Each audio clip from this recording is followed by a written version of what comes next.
చంద్రబాబు గారు ఎన్నికలకు 6 నెలలు ఉంది అనగా కడప స్టీల్ ఫ్యాక్టరీకి మళ్ళీ రాజశేఖర రెడ్డి గారు చేసిన శంకుస్థాపనను కాదని మళ్ళీ ఆయన శంకుస్థాపన చేయడం జరిగింది. ముఖ్యమంత్రి అయిన 6 నెలలకు జగన్మోహన్ రెడ్డి గారు కడప స్టీల్ ఫ్యాక్టరీకి ఇంతకు ముందు చేసిన శంకుస్థాపనలన్నీ కాదని మళ్ళీ శంకుస్థాపన చేశాడు జగన్మోహన్ రెడ్డి. ఆ రోజు జగన్మోహన్ రెడ్డి గారు పెద్ద పెద్ద మాటలు చెప్పాడు. ఎన్నికలకు 6 నెలలు ఉంది అనగా టెంకాయ కొడితే దాన్ని మోసము అంటారు, అధికారంలోకి వచ్చిన 6 నెలల్లోనే టెంకాయ కొడితే దాన్ని చిత్తశుద్ధి అంటారు అని జగన్మోహన్ రెడ్డి గారు పెద్ద పెద్ద మాటలు చెప్పారు. జమ్మలమడుగులో తాను పుట్టాను అన్నారు. కడప స్టీల్ ఫ్యాక్టరీ 3 సంవత్సరాలలో పూర్తి చేసి జమ్మలమడుగు రుణం తీర్చుకుంటాను అన్నారు. 15,000 కోట్ల రూపాయలతో ప్రాజెక్టు చేపడతాను, 3 సంవత్సరాలలోనే పూర్తి చేసి చూపిస్తాను, అది నా చిత్తశుద్ధి అని పెద్ద పెద్ద మాటలు చెప్పారు జగన్మోహన్ రెడ్డి. చేతలన్నీ మాటలకు మాత్రమే పరిమితమయ్యాయి. 3 సంవత్సరాలు చిత్తశుద్ధి నిద్రపోయింది.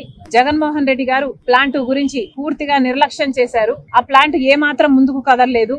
3 సంవత్సరాల తర్వాత మళ్లీ శంకుస్థాపన చేస్తున్నామని జగన్మోహన్ రెడ్డి గారు చెప్పారు. సజ్జన్ జిందాల్ అనే వ్యక్తి శంకుస్థాపన చేస్తున్న రోజే జగన్మోహన్ రెడ్డి గారికి నాకు ఉన్న పరిచయం ఈనాటిది కాదు అని చాలా గొప్పగా వాళ్ళ సంబంధం గురించి చెప్పుకొచ్చారు. కడప స్టీల్ ఫ్యాక్టరీ కట్టాలి అనే చిత్తశుద్ధి జగన్ గారికి గాని జిందాల్ గారికి గాని లేదు కాబట్టి ఇంతవరకు ఒక్క తట్టెడు మట్టి కూడా తీసి అటు పెట్టింది లేదు. సజ్జన్ జిందాల్ గారికి జగన్మోహన్ రెడ్డి గారికి ఉన్న సంబంధం గురించి ఆయనే గొప్పగా చెప్పుకున్నారు. అది నిజం కాబట్టే జగన్మోహన్ రెడ్డి గారు జిందాల్ గారికి ఒక కడప స్టీల్ ఫ్యాక్టరీలోని 3,500 ఎకరాలు ఇవ్వడమే కాకుండా రాష్ట్రంలో వివిధ ప్రాంతాల్లో ఉన్న మైన్స్ అయితేనేమి, ప్రాజెక్ట్స్ అయితేనేమి ఇవన్నీ కూడా కట్టబెట్టడం జరిగింది. ఎందుకు అని అడుగుతున్నాం. జిందాల్ గారు మన రాష్ట్రానికి ఏం చేశారు కాబట్టి జగన్మోహన్ రెడ్డి గారు ప్రభుత్వ ఆస్తులను కట్టబెట్టారో సమాధానం చెప్పాలి. ఈ డీల్స్ వల్ల జిందాల్ వాళ్ళు జగన్మోహన్ రెడ్డి గారికి ఏమిచ్చారో తెలియదు కానీ రాష్ట్రానికి మాత్రం ఒరిగింది ఏమీ లేదు. ఈ రోజు వరకు కూడా కడప స్టీల్ ఫ్యాక్టరీకి సంబంధించిన 3,500 ఎకరాలు జిందాల్ వాళ్ళ చేతుల్లో ఉంది. కానీ ఇంతవరకు ₹1 ఖర్చు పెట్టింది లేదు.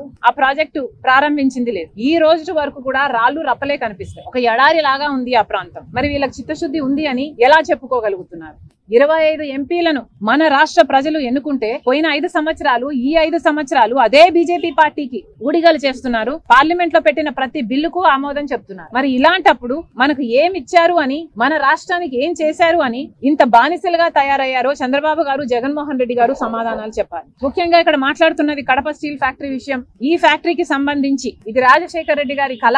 ఇది ఆంధ్ర రాష్ట్ర ప్రజలకు అవసరం. కడప జిల్లా ఎడారి ప్రాంతానికి చాలా అవసరమైన ప్రాజెక్టు. ఇంతవరకు ఒక్క అడుగు కూడా ముందుకు వేయకపోగా అధికారంలోకి వచ్చిన పాలకులు అందరూ కలిపి మొక్కలోనే దీన్ని తుంచేశారు. అసలు ఇది జరుగుతుందా లేదా అన్న ప్రశ్న ఈ రోజు అందరి మనసులో మెదులుతుంది. Congress party Kadapa steel factory Rajasekhara Reddy గారి కళ కాబట్టి కడప స్టీల్ ఫ్యాక్టరీ విభజన హక్కుల్లో యూపీఏ ప్రభుత్వం కాంగ్రెస్ పార్టీ ఆంధ్ర రాష్ట్ర ప్రజలకు ఇచ్చిన హక్కు కాబట్టి Congress party Kadapa steel factory కోసం కొట్లాడతాము అని ఈ రోజు మరొకసారి ప్రజలకు చెప్తున్నాం. కలెక్టర్ గారికి మెమరాండం ఇవ్వడం జరిగింది. ఆయనను కూడా యూనియన్ గవర్నమెంట్ కి, చంద్రబాబు గారికి, ముఖ్యమంత్రికి మీద ప్రెషర్ పెట్టి ఎలాగైనా దీన్ని సాధ్యం చేసుకురావాలి అని ఆయనను కోరడం జరిగింది. ఆయన కూడా ఆయనకు చేతనైనంత చేస్తాను అని మాటిచ్చారు. కాంగ్రెస్ పార్టీ తరఫున మేము ఈ ప్రాజెక్టును వదిలిపెట్టేది లేదు. ఈ ప్రాజెక్టు కోసం ఉద్యమించాల్సి వస్తే మేము ఉద్యమించడానికి కూడా సిద్ధం. ధర్నాలు చేసైనా సరే, దీక్షలు చేసైనా సరే, ప్రాణాలకు తెగించైనా సరే కడప స్టీల్ ఫ్యాక్టరీ సాధించుకుంటాం. ఎందుకంటే ఇది రాజశేఖర రెడ్డి గారి కళ.